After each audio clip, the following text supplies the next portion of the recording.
Welcome to night bulletin. Annamayya జిల్లాలో ముఖ్యమంత్రి చంద్రబాబు నాయుడు పర్యటన ఉత్సాహంగా సాగింది. కారంపల్లిలో తన కాన్వాయ్ను ఆపి ఒక ఇంటి వద్ద ప్రజలతో మమేకమయ్యారు. స్థానిక మహిళల సమస్యలను ఓర్పుతో విన్న ఆయన తక్షణ పరిష్కారం కోసం చర్యలు తీసుకుంటామని హామీ ఇచ్చారు. అక్కడే ఒక చిన్నారిని ఎత్తుకుని ఆప్యాయంగా పలకరించడం ప్రజలను హత్తుకుంది. అనంతరం పెన్షన్ల పంపిణీ కార్యక్రమంలో పాల్గొని లబ్ధిదారులకు స్వయంగా పెన్షన్లను అందజేశారు.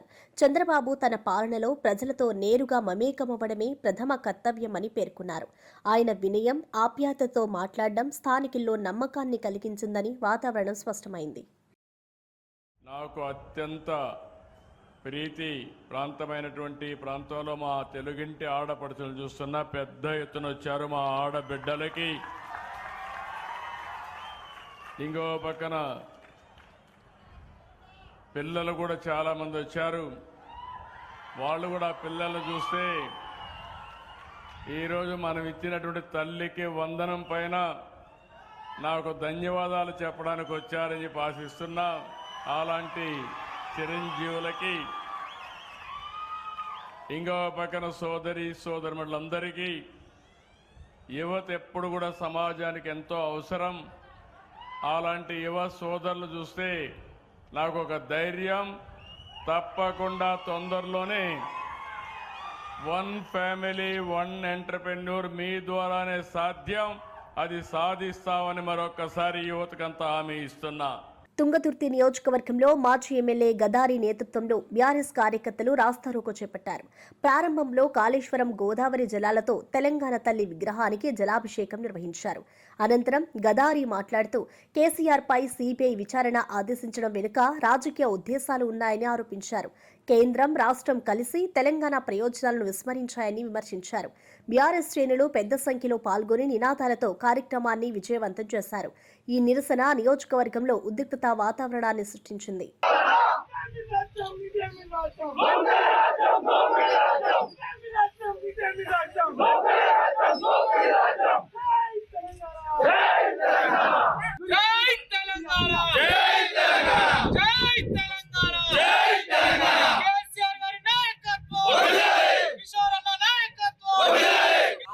తలబెట్టి తెలంగాణను సాధించి 10 సంవత్సరాలు నిర్విరామంగా ఎవరు ఊహించినటువంటి అభివృద్ధి సంక్షేమ కార్యక్రమాలు తెలంగాణ జాతి చిత మీద ఓటుకు నోటు దొంగ మన దౌర్భాగ్యం తెలంగాణ ముఖ్యమంత్రి అయిన రేవంత్ రెడ్డి ఈ రోజు కావాలని చెప్పేసి కాళేశ్వరం అనేటువంటి దాని మీద ఒక కుట్ర పన్ని కమిషన్ వేసి ఆ కమిషన్ రిపోర్టును పెట్టి అదేదో భగవద్గీత అయినట్టు, అదేదో బైబిల్ అయినట్టు దాంట్లోకి వెళ్ళి వచ్చిన దాని మీద మాట్లాడుతున్నామని చెప్తే ప్రతి దానికి మన మాజీ మంత్రి గారు హరీష్ రావు గారు అద్భుతమైనటువంటి సమాధానం చెప్పినా పదే పదే అడ్డుపడుతూ అసెంబ్లీలో మాట్లాడనిచ్చి అటువంటి అవకాశం కూడా ఇవ్వకుండా ఇబ్బందులకు గురి చేసినా ఏం చేయాలో తెలియక దీంట్లో ఏదో ఉందని ప్రతిసారి చెప్తూ పోతున్నాం, ఏం లేదు అని బీజేపీతో కుమ్మక్కాయి కాంగ్రెస్ పార్టీ సిబిఐ విచారణ సాధించడం అంటే ఇంతకంటే సిగ్గుమాలినటువంటి చర్య ఇంకోటి లేదు. వాడు ఓటుకు దొంగ కాబట్టి ఎట్టి పరిస్థితుల్లో నన్ను జైల్లో పెట్టినటువంటి వాళ్ళని నేను కూడా జైలు పంపాలనేటువంటి ఒక కుట్రతోని వ్యవహరిస్తున్నాడు, కక్షాపూరితమైనటువంటి రాజకీయ కక్ష సాధిస్తున్నాడు తప్పితే రైతుల కోసం పనిచేసినటువంటి కేసీఆర్ మీద విచారణ అంటే తెలంగాణ రైతాంగాన్ని అవమానించండి. కాళేశ్వరం ద్వారా లబ్ధి పొందినటువంటి తుంగతుర్తి నియోజకవర్గంలో ఈ రోజు దాన్ని నిరసిస్తూ సిబిఐ విచారణ నిరసిస్తూ రాస్తారోకో కార్యక్రమం కూడా అందుకే చేస్తా ఉన్నాం. దయచేసి రైతాంగం కూడా గమనించాలి, తెలంగాణ ప్రజలు గమనించాలి. రైతుల కోసం తెలంగాణ కోసం పనిచేసేటువంటి నాయకుల పట్ల ఇలా వ్యవహరిస్తా ఉన్నారంటేనే వీడు తెలంగాణ ద్రోహి, తెలంగాణ ఉద్యమంలో కలిసి రాలేదు, సమైక్యాంధ్ర వాళ్ళ సంఘన చేరిండు, తెలంగాణ వచ్చి ఇన్ని రోజులైతున్న తెలంగాణ ముఖ్యమంత్రి అయినా ఏ ఒక్కనాడు జైలు తెలంగాణ అని చెప్పేసి ఈ రోజు వరకు నిలదించినటువంటి దంగా ఈ రోజు కావాలని చెప్పేసి తెలంగాణ మీద కుట్ర చేస్తా ఉన్నాడు. ఈ చంద్రబాబు డైరెక్షన్ లో అటు బీజేపీ డైరెక్షన్ లో జరుగుతున్నటువంటి కుట్ర. తస్మాత్ జాగ్రత్త. నువ్వు ఎన్ని కుట్రలు చేసినా, ఎన్ని ఎంక్వైరీ చేసినా అక్కడ ఉన్నది లేదు, పీకేది లేదు, అయినా కావాలని చెప్పేసి మానసికంగా వేధించడం కోసం ప్రయత్నం చేస్తున్నాం. తస్మాత్ జాగ్రత్త. ఇప్పటికైనా మానుకో, లేకపోతే ప్రజాక్షేత్రంలో తప్పకుండా ప్రజలే నీకు బుద్ధి చెప్తారు. తస్మాత్ జాగ్రత్త. రేవంత్ రెడ్డి నిన్న మాట్లాడేది కూడా ప్రజలందరూ గమనించి చూసిరు. అలా ఏం లేదంటే ఏమి లేదు, మొత్తం గొల్ల. ఏదైనా మాట్లాడితే ఉత్తగానే 1,00,000 కోట్ల అవినీతి అంటాడు. అసలు ప్రాజెక్టు వర్త్ 1,00,000 కోట్లు లేదురా నాయన అంటే 1,00,000 కోట్ల అవినీతి అంటే జరుగుతుంది. ఇంతకుముందు సిబిఐ ఎంక్వైరీల గురించి నువ్వు మాట్లాడినావు కదా.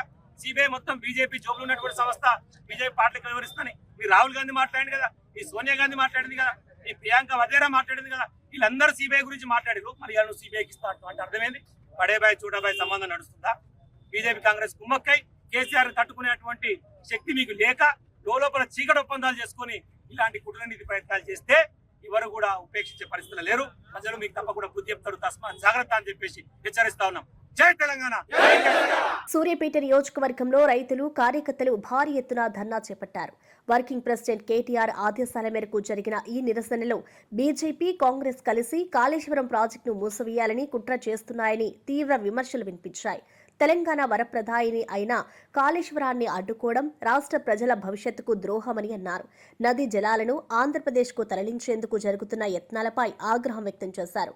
రేవంత్ రెడ్డి పాలనలో ఈ కుట్రలు బహిర్గతమవుతున్నాయని వ్యాఖ్యానించారు.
రెంటు బకాయిల కారణంగా రెవెన్యూ అధికారులు టీటీడీ సన్నిధానం క్యాంటీన్ను మూసివేయగా సీఎంఓ జోక్యం చేసుకుని తిరిగి తెరవాలని ఆదేశించారు.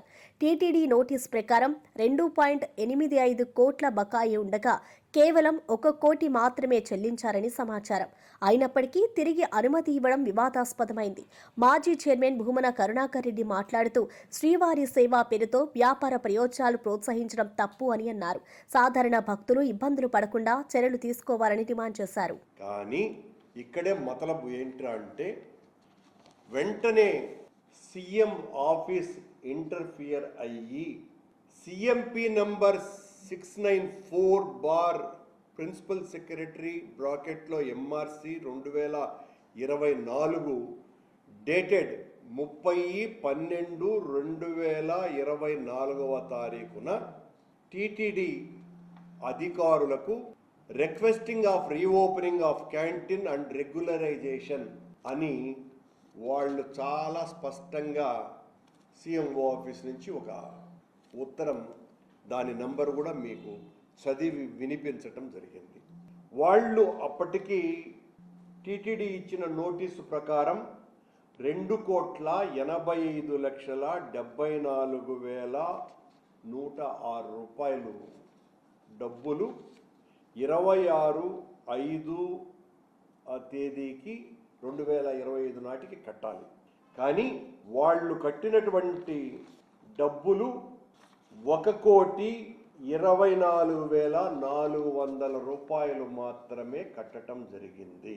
టీటీడీ 2,85,74,106 రూపాయలు కట్టాలా అని నోటీసు ఇచ్చినా కట్టినది మాత్రం 1,24,400, అది కూడా 4 ఇన్స్టాల్మెంట్లలో కట్టినారు. అయినా టీటీడీ తలుపులు బార్లా తెరిచి సన్నిధానానికి శ్రీవారి సేవకుల కంటే కూడా ఎక్కువగా సేవ చేసింది. 201 స్క్వేర్ మీటర్స్ని అదనంగా నిబంధనలకు విరుద్ధంగా ఆక్రమించినారు అని ఇన్స్పెక్షన్ రిపోర్టే ఇవ్వటం జరిగింది. 16/9/2024లో TTD executive engineer deputy executive officer అయిన పంచాయతీ అండ్ రెవెన్యూ ఆఫీసర్కు దీనికి సంబంధించి లెటర్ కూడా రాయటం జరిగింది. అయ్యా, వీళ్ళు ఆక్రమించినటువంటి స్థలంలో కట్టడాలు కడుతున్నారు అని రాసి కొద్ది రోజులు మేము ఇన్స్పెక్ట్ చేసినప్పుడు ఆపినారు, కానీ మళ్ళీ కట్టడం ప్రారంభించినారు అని ఆ ఎగ్జిక్యూటివ్ ఇంజనీర్ రిపోర్ట్ కూడా చేయటం జరిగింది. ఈ సన్నిధానం క్యాంటీన్ పట్ల టీటీడీకి ఎందుకు ఇంత అవ్యానుజరాగమైనటువంటి ప్రేమ ఉన్నది? మూసేసిన క్యాంటీన్ను ఎందుకు తెరుస్తున్నారు? తెరిచినటువంటి క్యాంటీన్కు మళ్ళీ 2,85,00,000 వాళ్ళు బాకీ ఉన్నారు అని తెలిసినా ₹1,00,00,000 వాళ్ళ చేత కట్టించుకున్నారు.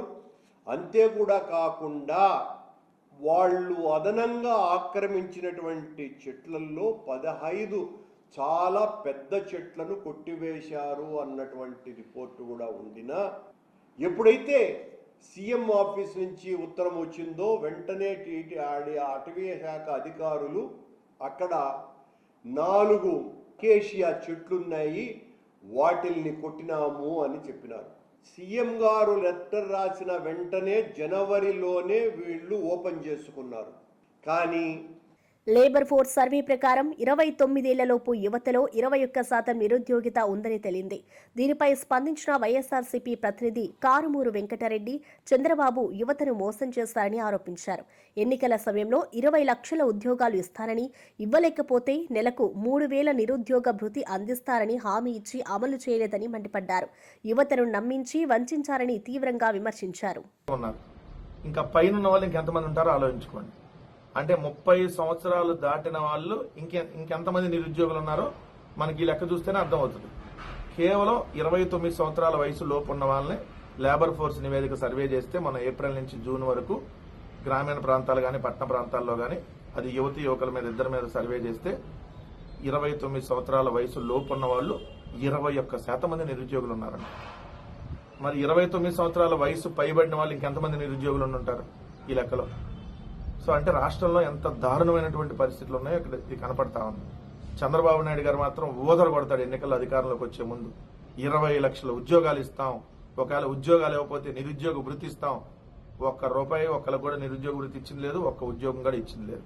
ఇవ్వకపోగా ఉన్న ఉద్యోగాలను పీకేసినటువంటి పరిస్థితి. జగన్మోహన్ రెడ్డి గారు ఇచ్చినటువంటి ఉద్యోగాలని చంద్రబాబు నాయుడు గారు వచ్చి పీకి పడేశాడు. మీకు చూస్తే వాలంటీర్లు దాదాపుగా 2,60,000 మంది ఏదైతే వాలంటీర్లు ఉన్నారో వాళ్ళందరినీ చంద్రబాబు నాయుడు రంగాన్ని పీక్ అవతలేశాడు. అట్లానే మద్యం దుకాణాలకు సంబంధించి ప్రభుత్వ మద్యం దుకాణాల్లో పనిచేసే వాళ్ళని పీక్ అవతలేశాడు. కొంతమంది ఏదైతే హెల్త్ డిపార్ట్మెంట్ లో కొంతమంది తీసి అవతలేశాడు, అవుట్ సోర్సింగ్ లో కొంతమంది తీసి అవతలేశాడు. దాదాపుగా 3.5 లక్షల ఉద్యోగాలు ఈ 15 నెలల కాలంలో చంద్రబాబు నాయుడు గారు వచ్చినాక పోయినాయి. దీంతో పాటు ఎంఎస్ఎంఈలు మొన్న పార్లమెంట్ సాక్షిగా ఏదైతే కేంద్ర మంత్రి ఇచ్చినటువంటి వివరాల ప్రకారం 2,197 ఎంఎస్ఎంఈ యూనిట్లు చంద్రబాబు కాళేశ్వరం ప్రాజెక్టుపై కేంద్రం ఇచ్చిన నివేదిక లోపభూయిష్టమైనదని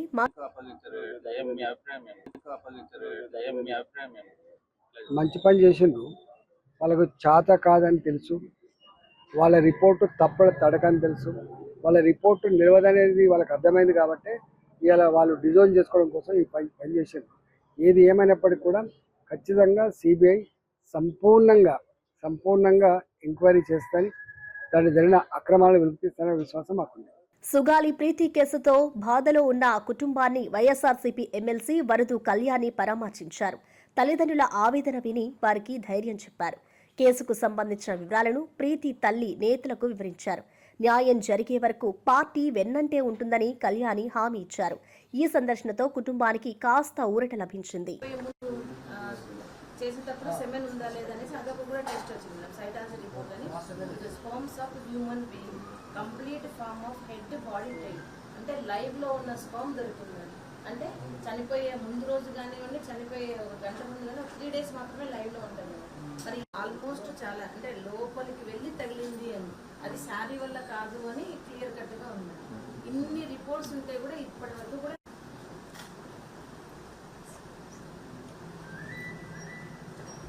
ఏది రిపోర్ట్ లేకుండా మాట్లాడడం లేదు మేడం. మీరు అన్ని ఇప్పుడు ఎవరైనా కేసు అట్లా ఉంటే మొత్తం వేరే సైడ్ తీసుకెళ్ళాలి మేడం. ఫోక్సో మన పాప కేసులో ఫోక్సో యాక్ట్ ఉంది మేడం. చిన్నపిల్ల కాబట్టి 14 years కాబట్టి ఫోక్సో యాక్ట్ తీసేసారు మేడం. తర్వాత మోటార్ కేసు ఉంది అన్నట్టుగా చేశారు మేడం. అది డిప్యూటీ సీఎం చెప్తున్నారు కదా, అది చెప్పండి.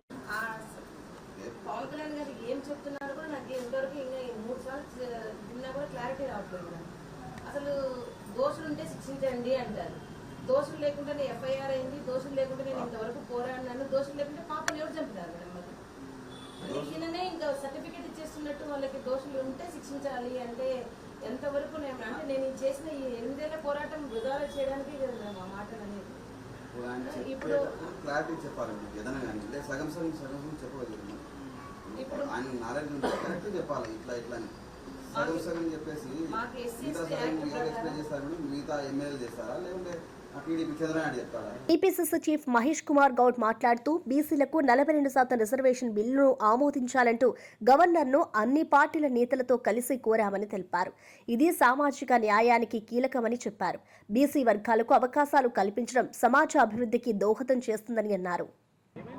మళ్ళీ ఇవ్వాలి, గతంలో 50% సీలింగ్ ఉన్నదని ఎత్తేస్తూ 42% లోకల్ బాడీస్లో బీసీలకు ఇవ్వటానికి సుగమం చేస్తూ ఆ 50% సీలింగ్ని ఎత్తేస్తూ నిన్న మళ్ళీ కొత్త చట్టం చేయడం జరిగింది.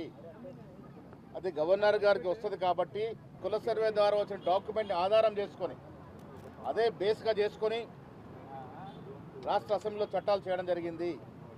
పంచాయతీరాజ్ మంత్రి గారు నిన్న బిల్లు ప్రవేశపెట్టినారు.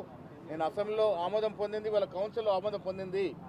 సో గవర్నర్ గారిని మేమందరం కూడా ఆల్ పార్టీస్, ఇక్కడ కాంగ్రెస్తో పాటు BRS party, CPI party, CPM party, TJS పార్టీతో అందరం కూడా గవర్నర్ని కలిసి వారికి వాస్తవాలు వివరించి ఈ బిల్లుని ఆమోదం చేసే విధంగా హైదరాబాద్ లో జరిగిన అఖిలపక్ష సమావేశంలో బీసీలకు 42% రిజర్వేషన్ బిల్లును గవర్నర్ ఆమోదించాలని కోరారు.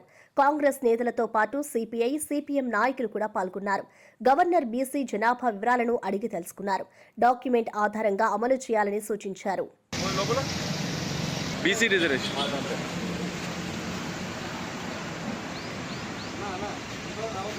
చైనాలో తియాన్జిన్లో జరిగిన ఎన్సీఓ సదస్సులో ప్రధాని మోడీ మాట్లాడుతూ ఉగ్రవాదం, వేర్పాటువాదం మానవాళికి ఉమ్మడి సవాళ్లు అని అన్నారు. భారత్ 4 దశాబ్దాలుగా ఉగ్రవాదంతో పోరాడుతుందని గుర్తు చేశారు. ఇది ఒక్క దేశానికే కాకుండా ప్రపంచ భద్రతకు ముప్పు అని హెచ్చరించారు. దేశాలన్నీ ఐక్యంగా పోరాడాలని పిలుపునిచ్చారు.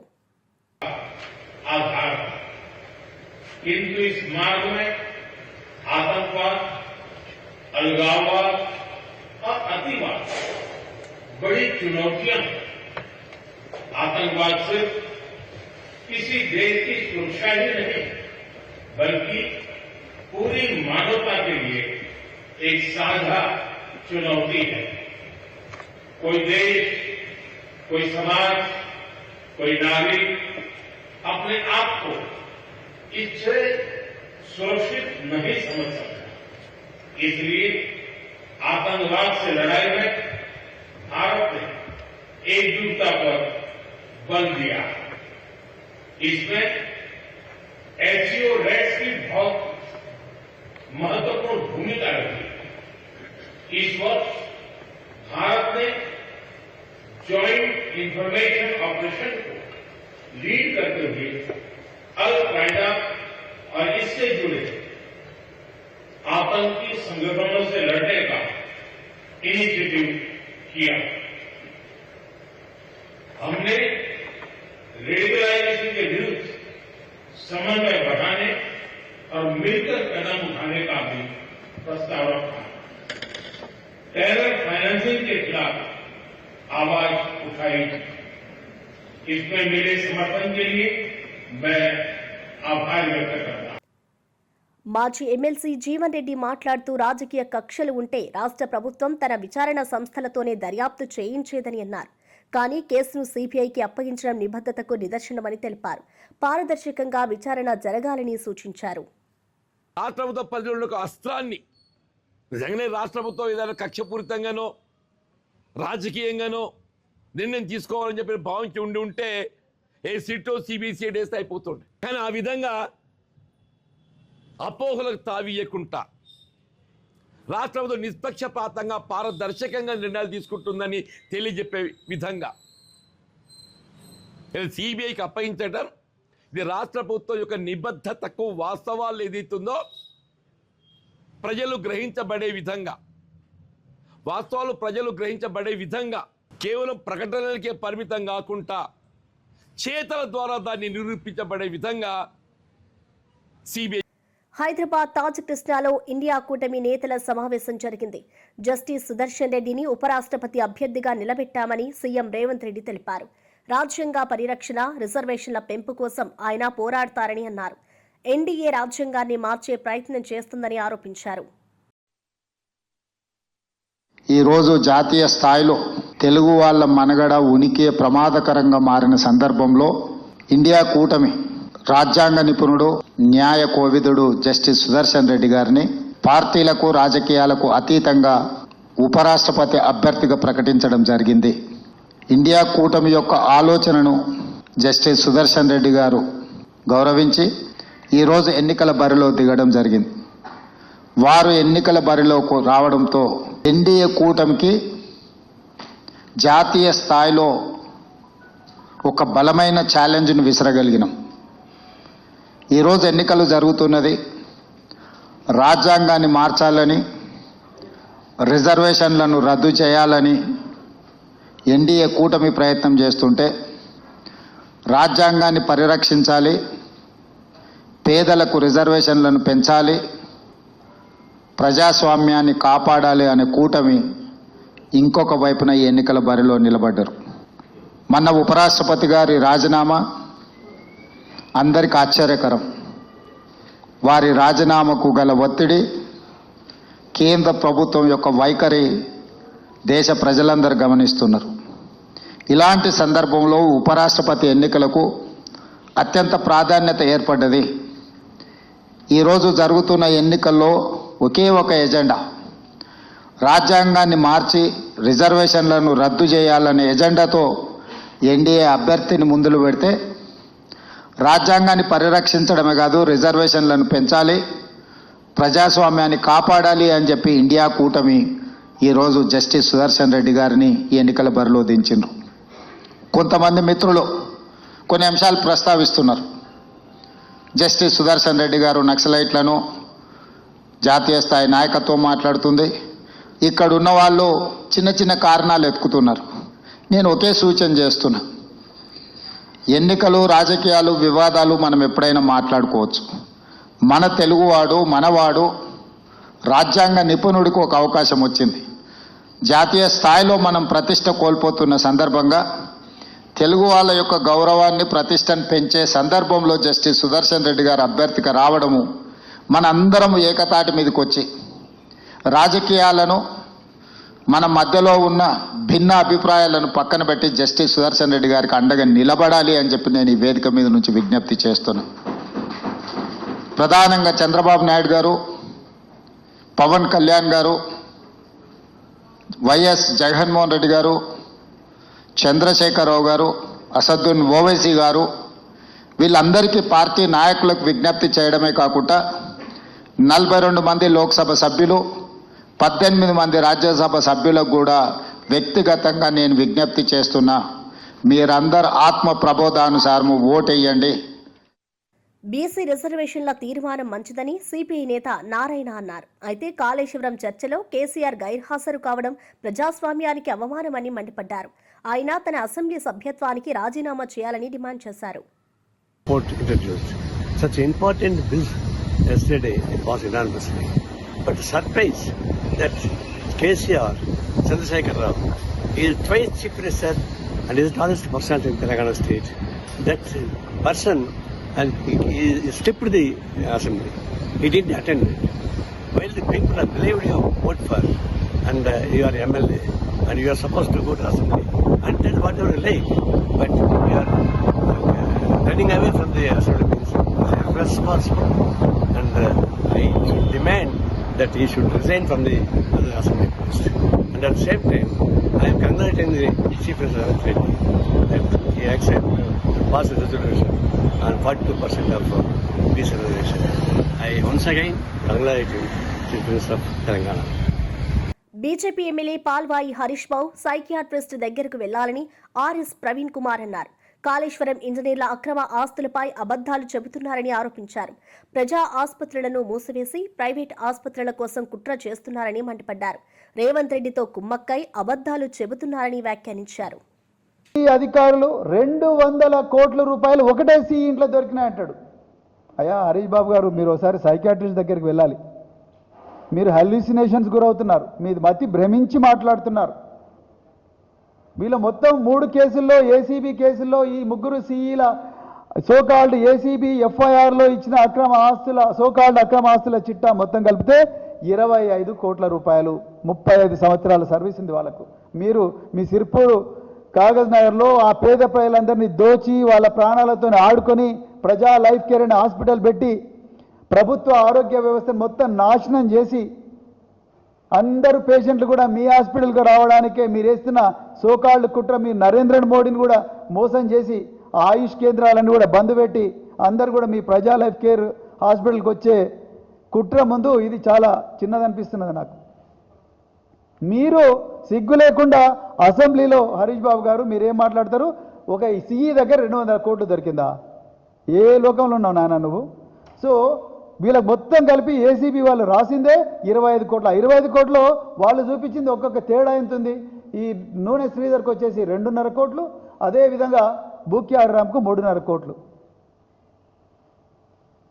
అంటే బీజేపీ నాయకులతో కూడా పీసీ రేవంత్ రెడ్డి కుమ్మక్కయ్యి ఈరోజు కాళేశ్వరం ఒక కుంభకోణంగా చూపించి దీని మీద రాత్రి అందరూ ప్రజలు నిద్రపోతున్నప్పుడు సిబిఐకి ఆర్డర్ చేసి. ఇవి ఈ బులెటిన్ విశేషాలు.